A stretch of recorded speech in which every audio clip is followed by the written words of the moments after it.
آپ کس سے پوچھیں گے؟ حجام سے پوچھیں گے؟ موچی سے پوچھیں گے؟ آپ پوچھیں گے سائنٹسٹ سے، کیونکہ سائنٹسٹ سائنس کے میدان میں عالم ہے. اگر قرآن مجید کوئی بیماری کے بارے میں ذکر کر رہا ہے تو آپ کس سے پوچھیں گے؟ آپ ڈاکٹر سے پوچھیں گے، کیونکہ ڈاکٹر میڈیسن کے فیلڈ میں، بیماری کے میدان میں ماہر ہے. اگر آپ جاننا چاہتے نزول قرآن یہ آیت کب نازل ہوئی تو آپ پوچھیں گے اس عالم سے جو دارالعلوم میں 7 سال یا 14 سال پڑھا ہوا ہے. تو قرآن شریف میں یہ ذکر آتا ہے کہ ان سے پوچھئے جو اس میدان کا عالم ہے. اگر آپ قرآن شریف پڑھتے ہیں، آپ کچھ سمجھ میں نہیں آتا ہے تو ان سے پوچھئے جس کے پاس اس کے بارے میں علم ہے. میں آپ کو ایک مثال دینا چاہتا ہوں. کچھ 20 سال پہلے کچھ عرب تھے جو قرآن مجید میں جتنی بھی آیت ہے جو ایمبریولوجی کے بارے میں ذکر کر رہی ہے. ایمبریولوجی کا مطلب کہ ماں کے پیٹ کے اندر کیسا بچہ بڑا ہوتا ہے اسے کہتے ہیں انگریزی میں ایمبریولوجی. تو جتنی بھی آیت کے اندر ذکر ہوتا ہے ماں کے پیٹ کے اندر کس طریقے سے بچہ بڑا ہوتا ہے اسے کہتے ہیں ایمبریولوجی. اس کی ساری آیتوں کا ترجمہ لے کے وہ جاتے پروفیسر کیت مور کے پاس. اور اس وقت کیت مور ساری دنیا کے سب سے ماہر ایمبریولوجسٹ تھے. وہ head of the department of anatomy in the university of Toronto Canada کے تھے. وہ غیر مسلمان تھے، عیسائی تھے، لیکن اللہ تعالیٰ فرماتا ہے ان سے پوچھے جو ماہر ہے، بھلے مسلمان ہے غیر مسلمان ہے. تو یہ عرب انہیں قرآن مجید کا ترجمہ پیش کرتے جس میں ذکر آتا ہے کس طریقے سے ماں کے پیٹ کے اندر بچہ بڑا ہوتا ہے. اور جب وہ ترجمہ پڑھتے ہیں کئی آیتوں کا، پروفیسر کیت مور کہتے ہیں کہ اکثر جتنی بھی آیت قرآن مجید میں ہیں وہ ابھی ماڈرن ایمبریولوجی سے بالکل ملتی جلتی ہے، لیکن چند آیتیں ہیں جس کے بارے میں نہیں کہہ سکتا ہوں کہ صحیح ہے. میں یہ بھی نہیں کہہ سکتا ہوں کہ غلط ہے کیونکہ میں خود نہیں جانتا. اور 2 آیتیں اس میں سے یہ تھی جو سب سے پہلے نازل کی گئی تھی سورہ اقرا سے یا سورہ الق سے، سورہ نمبر 96 آیت نمبر 1 اور 2، جس میں اللہ تعالیٰ فرماتے ہیں اقرا بسم ربک الذی خلق خلق الانسان من علق. پڑھو اللہ کے نام سے جس نے انسان کو بنایا ہے خون کے لوتڑے سے، لیچ سے، جوک سے. پروفیسر کیت مور نے کہا میں نہیں جانتا کہ بچہ جب ماں کے پیٹ کے اندر بڑا ہوتا ہے تو سب سے پہلے لیچ کی طرح دکھتا ہے. لیچ جوک جو خون چوستا ہے. تو پروفیسر کیت مور اپنے لیبورٹری کے اندر گئے اور ایک بہت پاورفل مائکروسکوپ کے اندر دیکھا کہ ماں کے پیٹ کے اندر جو بچہ انیشیل سٹیج جو ہوتا ہے ایک دم پہلی منزل کو مائکروسکوپ کے اندر دیکھتے ہیں اور جوک کی تصویر سے ملاتے ہیں اور حیران ہو جاتے ہیں کہ ہو بہو دونوں ایک دم یکساں ہے. اور جب انہیں لگ بھگ 80 سوال پوچھے گئے ایمبریولوجی کے بارے میں تو انہوں نے کہا اگر آپ یہ سوال مجھے 30 سال پہلے پوچھے ہوتے، یعنی آج سے 50 سال پہلے، تو میں 50% سے زیادہ اس کے جواب نہیں دے سکتا تھا، کیونکہ ایمبریولوجی ایک ایسا سبجیکٹ ہے میڈیسن کا، ایک ایسا برانچ ہے جو ابھی چند سالوں میں کچھ ترقی کیا. اور جو بھی کچھ نئی چیز انہیں ملے پروفیسر کیت مور کو قرآن اور حدیث کے ذریعے، انہوں نے اپنی نئی کتاب ڈیولپنگ ہیومن 3 ایڈیشن میں انکارپوریٹ کیا، اس کے اندر داخل کی.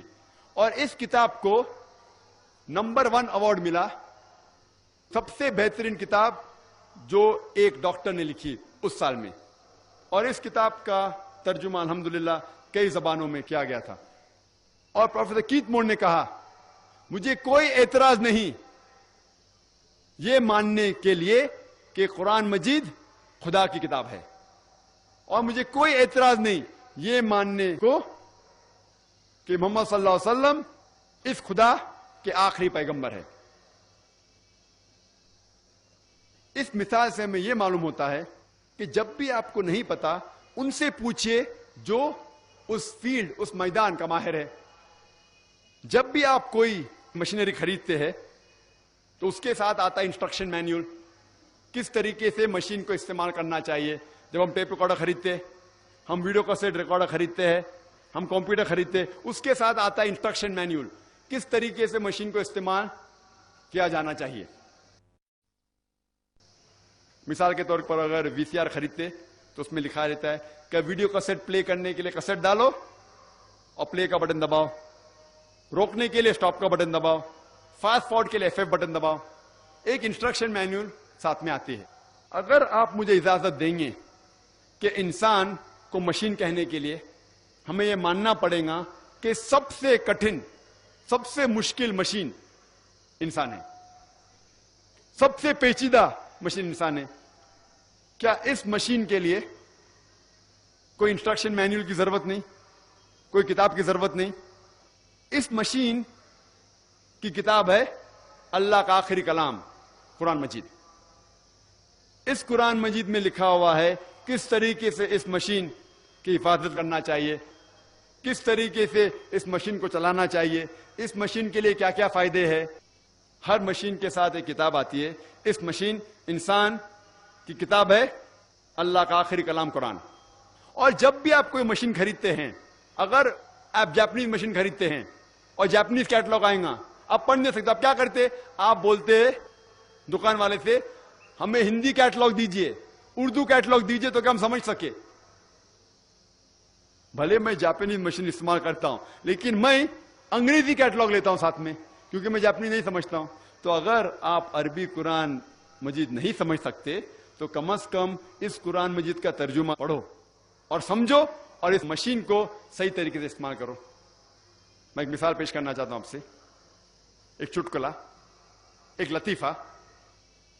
جب موٹر کار ہندوستان میں سب سے پہلی بار آئی تھی تو لوگوں کو موٹر گاڑی چلانے نہیں آتا تھا, تو کمپنی کیا کرتی تھی, موٹر گاڑی کے ساتھ ڈرائیور بھی دیتی تھی. لوگ کو گاڑی چلانے نہیں آتا ہے, خرید کے کیا کریں گی, تو کمپنی موٹر گاڑی کے ساتھ ڈرائیور بھی دیتی تھی. تو ایک حیدرآباد کے نواب بہت امیر ایک بار ایک موٹر گاڑی خریدتے ہیں, تو اس کے ساتھ میں کمپنی ان کو ڈرائیور بھی دیتی ہے. تو ایک صبح نواب صاحب اٹھتے ہیں اور ڈرائیور سے کہتے ہیں, ڈرائیور موٹر گاڑی تیار کرو, مجھے میری بیگم صاحبہ کو شاپنگ کے لیے لے کے جانے کا, شاپنگ کے لیے. تو ڈرائیور کہتا ہے, نواب صاحب گاڑی خراب ہو گئی. نواب صاحب تیش میں آ کے کہتے, گاڑی کوئی بھی حالت میں فوراً تیار کرو, مجھے میری بیگم صاحبہ کو شاپنگ کے لیے لے کے جانے کا ہے. تو ڈرائیور نواب صاحب سے کہتا ہے کہ گاڑی کو صحیح کرنے کے لیے مجھے ضرورت ہے 10 کلو گھی کی, اصل گھی, 20 کلو شہد, 30 لیٹر دودھ اور 40 کلو چاول, وہ بھی باسمتی چاول. تو نواب صاحب 10 کلو اصل گھی دیتے ہیں, 20 کلو شہد دیتے ہیں, 30 لیٹر دودھ دیتے ہیں اور 40 کلو چاول باسمتی چاول دیتے ہیں. وہ ڈرائیور سب چیز لیتا ہے, اپنی بیگم صاحبہ کو دے دیتا ہے اور 15 منٹ میں گاڑی پھر سے اچھی ہو جاتی ہے. میں آپ سے یہ پوچھنا چاہتا ہوں, آج کی تاریخ میں اگر آپ کا ڈرائیور کہے گا کہ مجھے گاڑی صحیح کرنے کے لیے 10 کلو گھی چاہیے, 20 کلو شہد چاہیے, 30 لیٹر دودھ چاہیے, 40 کلو باسمتی چاول چاہیے, تو اب کیا کریں گے, کیا کریں گے, کیا کریں گے؟ ہاں, نہیں دیں گے. کیا کریں گے؟ ماریں گے. کوئی کہتا ہے نہیں دیں گے, کوئی کیا پیٹیں گے, کوئی کیا لات مار کے بھگا دیں گے. کیوں؟ بھلے ہم گاڑی ریپیئر کرنا نہیں جانتے لیکن کم از کم اتنا تو جانتے کہ گاڑی دودھ سے نہیں چلتی, چاول سے نہیں چلتی, گاڑی شہد سے نہیں چلتی. ہم بھلے میکینک نہیں ہیں لیکن ہمارے پاس گاڑی کا کم از کم اتنا علم تو ہے کہ وہ چاول سے نہیں چلتی, دودھ سے نہیں چلتی, شہد سے نہیں چلتی, گھی سے نہیں چلتی. اسی طریقے سے اگر ہر مسلمان قرآن کو کم از کم سمجھ کے پڑھے, بھلے ہم عالم نہیں ہیں, تو کوئی بھی مولانا, کوئی بھی عالم آپ کو گھمائے گا نہیں. آج کے ماحول میں آپ دیکھتے مسلمان فرقوں میں بٹے ہوئے, یہ عالم وہ کہتا ہے, یہ عالم یہ کہتا ہے, یہ عالم وہ کہتا ہے, یہ مولانا یہ کہتا ہے. اگر ہم مسلمان قرآن مجید کو سمجھ کے پڑھے تو کوئی بھی مولانا آپ کو